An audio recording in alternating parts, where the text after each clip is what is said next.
The guest list. The phone call came on a Tuesday afternoon, an ordinary time on an ordinary day.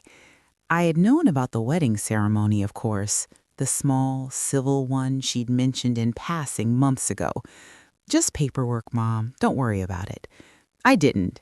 I learned long ago not to worry about the things she labeled insignificant. But the dinner, the celebration, the one where you toast and take pictures and make memories, I'd seen a flicker of it on a friend's social media, a glamorous blur of sequins and smiles in a hotel ballroom. The caption, "What a perfect night for the beautiful couple." My daughter, Ilara, was in the center, radiant. The date on the post was yesterday.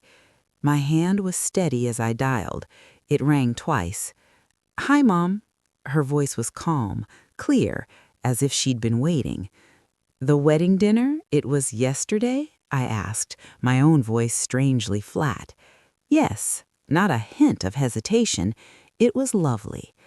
I didn't know it was happening." A sigh, soft and practiced. "Mom, it was an intimate gathering. Only the most important people were invited." The words were delivered not with cruelty, but with a clean, surgical finality, the way one might state the time, or the weather. I stood there in my kitchen, the phone growing heavy in my hand. I waited for the follow-up, the "I'm sorry," the "it was a hard decision," the "we'll celebrate together soon." Nothing, just the hum of the line and the tidy, devastating silence of a matter that was already settled.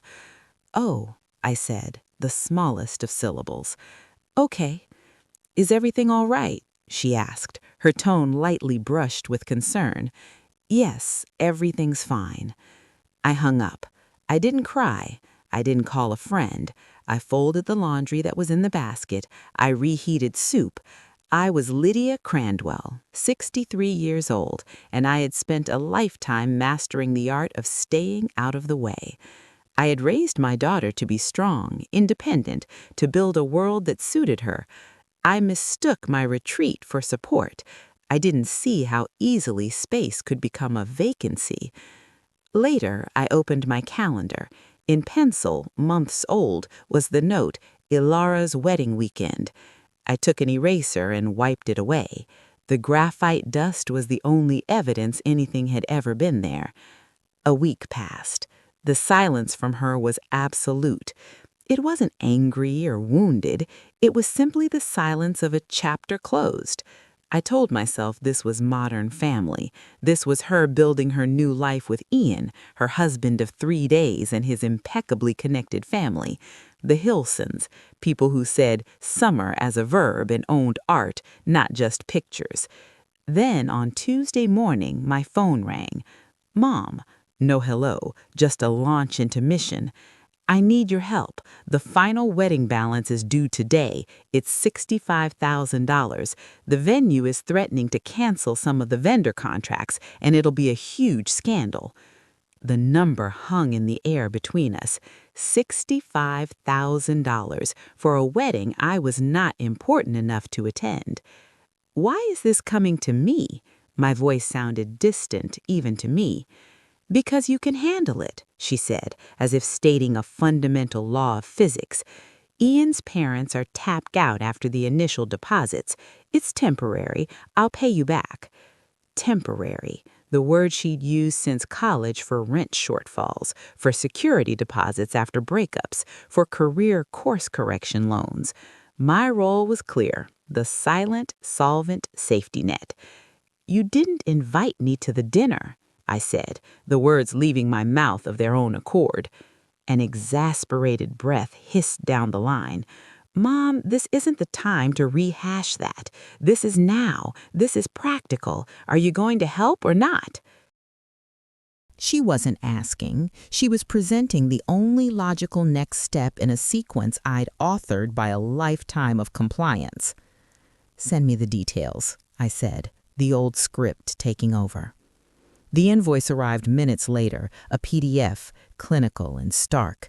Line items for floral overages, premium champagne upgrades, a venue exclusivity fee. The due date? Today. The payment address was a personal P.O. box, not the venue's business account. Something cold and slimy uncurled in my stomach. I called my old friend, Miriam, a retired forensic bookkeeper who could smell a fudged number from a mile away. "Read it to me," she said, her voice all business. I did. The line was quiet for a full minute after I finished. "Lydia," she finally said, her tone grave, "the dates are wrong. Charges are posted after the event. The payment address is a red flag. This isn't just messy accounting. This smells like a pressure play. They need money now, and they've written an invoice to get it. Who else have they tried?" The room seemed to tilt. I thought of Ian's father, Charles Hilson, and his smooth, confident handshake. I remembered a snippet of conversation I'd overheard at the engagement party I was invited to, something about a portfolio rebalancing and liquidity issues. I wasn't being asked to contribute. I was being positioned to bail out.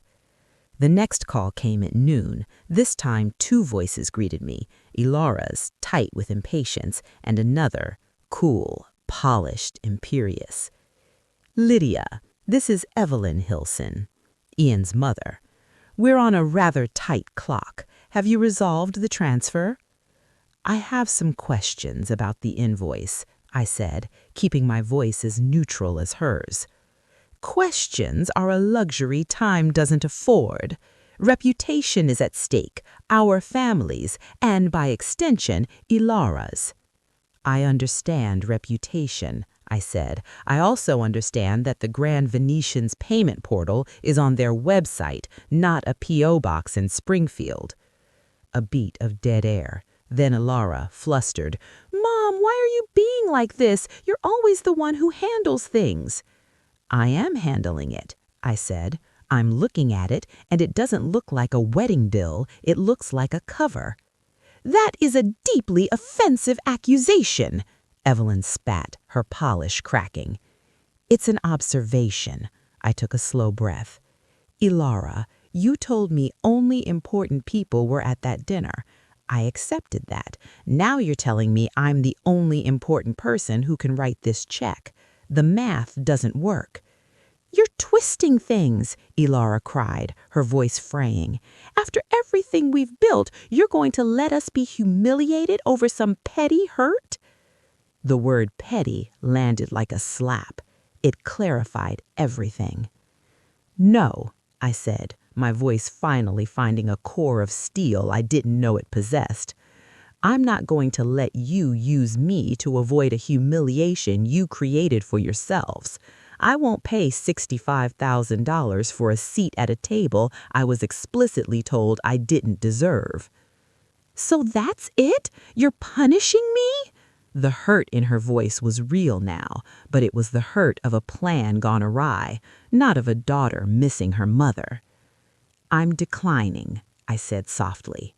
"The answer is no." Evelyn Hilson's voice cut back in, icy. "You realize the consequences this will have?" "I do," I said. "For the first time, I think I truly see them." And I ended the call. The fallout was not dramatic. It was a quiet implosion. There were no more urgent calls. A single text came from Ilara the next day. "They're dealing with it. The Hilsons are sorting it out." No thank you. No apology. Just a status update for the dismissed employee. I heard through the brittle grapevine of mutual acquaintances that there had been a financial reshuffling. A luxury car disappeared. A planned holiday home renovation was put on indefinite hold. The scandal was contained, buried under the thick, soundproofing wealth of the Hilson family. They sorted it out, just not with my money. I went through my own reshuffling. I closed the dormant emergency fund savings account I'd once secretly labeled for Ilara. I moved the money into my retirement fund, where it belonged. I took the dress I'd bought hoping for a wedding invitation, a soft blue chiffon, and donated it to a charity shop. The silence that followed wasn't the empty, aching kind I was used to. It was a clean, wide-open space. In it, I could finally hear my own thoughts. I realized I had confused love with ledger keeping. For years, my love was expressed in deposits, in solved problems, in silent financial absolution. I had taught her that my value was functional and my presence was optional. She had learned the lesson perfectly. This was not a story of a wicked daughter or a cruel new family. It was a story of a system I had helped build, where my currency was my compliance and my capital. They hadn't changed the rules. They had just finally presented the bill for a lifetime of quiet financing. My revenge was not a shout. It was a closed bank account. It was the simple, devastating act of removing myself from the equation. I had always been the solution. Now I was the boundary. I still love my daughter, but I am no longer her financier, her silent partner, her contingency plan. The most important people at her dinner didn't include me, and the most important check I ever wrote was the one I didn't sign. And that was Lydia's final, quiet settlement. Sometimes the deepest cuts come not from loud arguments, but from calm exclusions. And sometimes the most powerful response is not a fight, but a firm, silent no. If this story of a mother reclaiming her worth resonated with you, then you need to subscribe to Her Pain. We navigate the quiet betrayals and the loud liberations of family, love, and self-respect. Hit that subscribe button and ring the notification bell, because next week we bring you another story where a woman stops following the script written for her and starts writing her own revenge, one silent boundary at a time. Until then, remember, your value is not a transaction. Don't let anyone treat it like one.